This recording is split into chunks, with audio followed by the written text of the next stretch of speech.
सी कहलाया जाएगा। दूसरा आपको इसमें समझना है, पहला था, दूसरा इसमें आपको समझना है, आपको रेडियस ऑफ कर्वेचर। दूसरा है इसमें क्या, वो भी यही होता है, रेडियस ऑफ कर्वेचर। क्योंकि आपको पता है हॉलो स्फीयर का क्या होगा, एक डायमीटर होगा जो इस सेंटर से क्या करेगा, सपोज ये सेंटर है और इस सेंटर से जो पास लाइन करती है डायमीटर होता है। और जब हम इसको दो इक्वल हाउस में डिवाइड करते हैं तो ये क्या बन गया इसका, ये यहां से यहां तक क्या बन गया, ये आर, यहां से यहां क्या बन गया, ये आर, ये इस वाली पोर्शन का आर है इस। तो ये जो रेडियस ऑफ कर्वेचर होता है, ये तो रेडियस ऑफ किसका होता है, हॉलो स्फीयर ऑफ द गिलास ही होता है। ये इसी हॉलो स्फीयर ऑफ गिलास का रेडियस होता है, जिसका मिरर क्या होता है, हिस्सा। इसमें भी अब यही लिखना है, the radius of curvature of a spherical mirror, of a spherical mirror. यहाँ पे स्फेरिकल मिरर के बदले आप कॉन्केव मिरर भी लिख सकते हो, क्योंकि जिसके रिलेटेड में आपको देखना, radius of curvature of a spherical mirror is the, centre के बदले क्या लिखना है, radius of hollow sphere of glass of which the mirror is a part. That means यहाँ से यहाँ तक, या आप ऐसे भी ले सकते हो, आप ऐसे भी ले सकते हो, तो ये क्या है, आर, ये क्या है, यहाँ से भी ले सकते हो, ये क्या है, आर। और यही क्या कहलाता है, सेंटर से पेरिफेरी तक जो डिस्टेंस होगी इसको हम क्या बोलते हैं, आर। और यही क्या होता है, रेडियस ऑफ कर्वेचर, यही होता है। अब सवाल है, मैं फिर से बताऊंगा इसकी definition. Radius of curvature of a spherical mirror is the radius of the hollow sphere of गिलास। ये हॉलो स्फीयर ऑफ गिलास का रेडियस ही होता है, of which the mirror is a part, जिसका ये मिरर हिस्सा है। इसके बाद है तीसरी टर्म, पोल। सपोज अगर मैंने क्या किया, अब यहां से ये एक रिफ्लेक्टिंग सरफेस है, इस रिफ्लेक्टिंग सरफेस का जो सेंटर पॉइंट होगा वो क्या कहलाता है, शाबाश, मिडल पॉइंट जो होगा किसका, इस कर्व्ड सरफेस का, वही क्या कहलाता है, पोल कहलाता है। तो हम क्या बोलेंगे, the centre of a spherical mirror, the radius of curvature को हम आर से डिनोट करते हैं, the centre point of a spherical mirror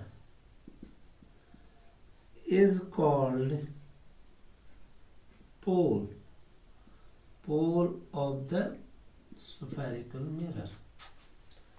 spherical mirror कोई भी हो सकता है, कॉन्केव या कॉन्वेक्स। सपोज यहां से यहां तक, सपोज ये सेंटर पॉइंट है, जो इस सेंटर ऑफ कर्वेचर से जो लाइन जाएगी और ये अप टू पोल, ये अब क्या कहलाया जाएगा, रेडियस। और ये पोल क्या है, ये सेंटर पॉइंट है इसका, यहां से हम लिखेंगे पोल है, ये अब आर है, क्लियर, ये आर है, ये रेडियस ऑफ कर्वेचर है, ये सेंटर ऑफ कर्वेचर, ये पोल है। समझ आ रहा है आपको। तो और एक पॉइंट है यहां पे, वो है प्रिंसिपल एक्सिस, प्रिंसिपल एक्सिस। इसको हम एक्स एक्स डैश से रिप्रेजेंट करते हैं। ये एक इमेजिनरी लाइन होती है जो हम सेंटर ऑफ कर्वेचर से पास करते हैं और आगे पोल से, तो अगर मैं यहां से लूंगा इमेजिनरी लाइन, फिर यहां से, ये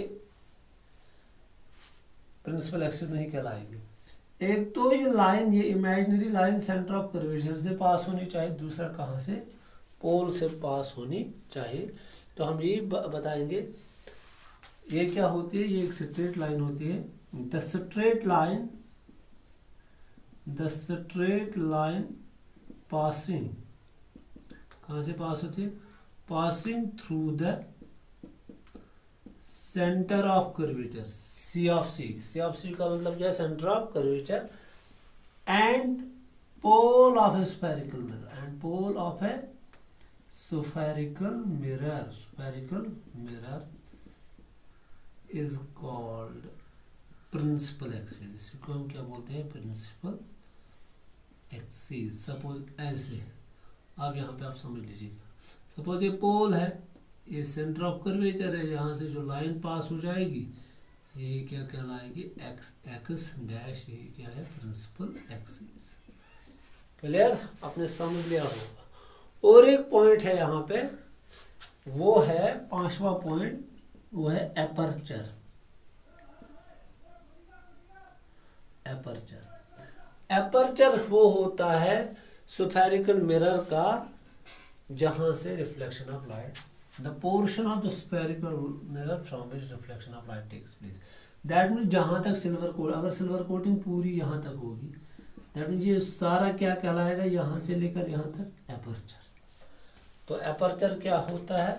the portion of a spherical mirror from which the reflection of light takes place. Reflection of light takes place. Suppose अगर सिल्वर कोटिंग यहाँ तक ही होगी, यहाँ से भी यहाँ तक ही होगी, फिर यही वाला पोर्शन, ये वाला पोर्शन क्या कहलाया जाएगा? एपर्चर। तो कितना हिस्सा स्फेरिकल मिरर का क्या होगा? अवेलेबल होगा इसके लिए for reflection, that is called aperture. That is called aperture. अब इसमें अब आपको समझना है कि इमेज फॉर्मेशन कैसी होती है, किसमें? शाबाश, कनकेव मिरर में और कन्वेक्स मिरर में। वो हम नेक्स्ट क्लास में डिस्कस करेंगे। तो फिर से मैं बताऊंगा, जो मैंने आज आपको पढ़ाया वो है स्फेरिकल मिरर्स। स्फेरिकल मिरर क्या होते हैं? ये hollow sphere of transparent glass के हिस्से होते हैं, और उसे हॉलो ट्रांसपेरेंट ग्लास में फिर हम क्या करते हैं? उसी का कोई पार्ट सिलेक्ट करते हैं, और उस पार्ट को अगर हमने अंदर से सिल्वर कोटिंग की तो बाहर से रिफ्लेक्शन हो जाएगी, तो कन्वेक्स कहला जाएगा। और उसी पार्ट को हमने बाहर से सिल्वर कोटिंग की और अंदर से रिफ्लेक्शन होगी तो कनकेव मिरर कहलाएगा। तो क्योंकि मैंने आपको बताया ये जो स्फेरिकल मिरर्स होते हैं उनमें क्या होता है, जब भी इनमें parallel beam of light in पे स्ट्राइक करती है तो आफ्टर रिफ्लेक्शन वो पैरेलल नहीं निकलती है, बल्कि वो या तो कन्वर्ज होती है या तो डाइवर्ज होती है। कन्वर्ज का मतलब या तो वो उसको उन रिफ्लेक्टेड लाइट रेज को एक ही पॉइंट पे मिलाएंगे, या तो वो डाइवर्ज करेंगे, उनको डिस्पर्स करेंगे, फैला देंगे। तो that means reflected light rays यहाँ पे पैरेलल नहीं निकलती है।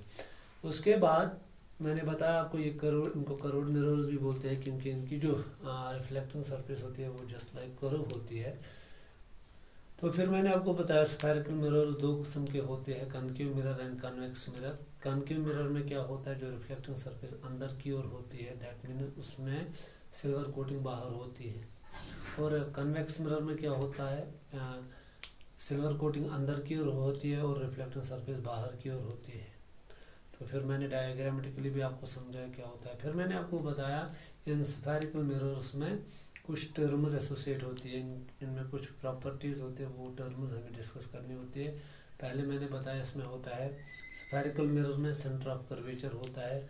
सेंटर ऑफ, क्योंकि कर्वेचर कर्व का सेंटर, क्योंकि कर्व खुद पार्ट हॉलो स्फीयर की है, और उस कर्व का जो सेंटर होगा वो तो हॉलो स्फीयर का ही सेंटर होता है। इसलिए मैंने बताया इसमें सेंटर ऑफ कर्वेचर क्या होता है, ये वो सेंटर पॉइंट होता है जो हॉलो स्फीयर का ही सेंटर होता है, जिसका मिरर हिस्सा होता है।